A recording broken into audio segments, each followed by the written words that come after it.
What is nanotechnology, and why should you care? Before we get too technical, try this. Pick up something that's close to you. Anything. It might be a glass, or a smartphone, or even a t-shirt. It doesn't really matter what. Now, think about what this thing does well. It could be holding water or chasing Pokemon, or if you're thinking about that t-shirt, making you feel awesome. Then think about what it doesn't do so well, perhaps smashing when you drop it, or running out of power just when you need it, or thinking about that t-shirt still, smelling of BO after you've worn it for a couple of days. It might not be obvious, but all of these things, the good stuff and the bad, depend on the individual atoms that make up the things around us, and importantly, how they're put together. It's a bit like a car working because of how all the individual bits are arranged. It's not just a case of having 4 wheels, an engine and a steering wheel.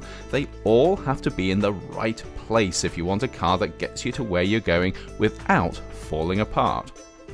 Of course, atoms are a bit smaller than the wheels on a car, but the same idea holds. How the different atoms in something are arranged can affect things like how strong or how weak it is, or if it conducts electricity, or if you can see through it, or even what it feels like. In fact, pretty much anything that the stuff around you does, it does because of how all the different atoms it's made of are put together. And this includes the things that you don't want stuff to do, like breaking, or smelling, or running out of power. If we were really smart, of course, we'd make the stuff around us work better simply by doing a better job of arranging the different atoms it's made of. And if we were smarter still, we could make totally new stuff by putting atoms together in ways that we'd never done before. We could even start to create stuff that behaves in quite unusual ways, because when you start playing around with atoms, you can tap into some really weird quantum physics.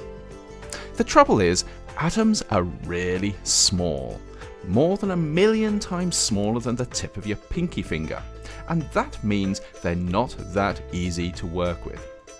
But over the past few years, scientists and engineers have become increasingly good at designing and engineering materials down at the level of atoms or small groups of atoms. And because this new technology involves doing stuff at such a minute scale, it's called nanotechnology. Using their new skills, nanotechnologists are beginning to do cool stuff like creating materials that are really good at turning sunlight into energy, or using nanoscopically small particles to deliver anti-cancer drugs, or even turning polluted water into drinkable water.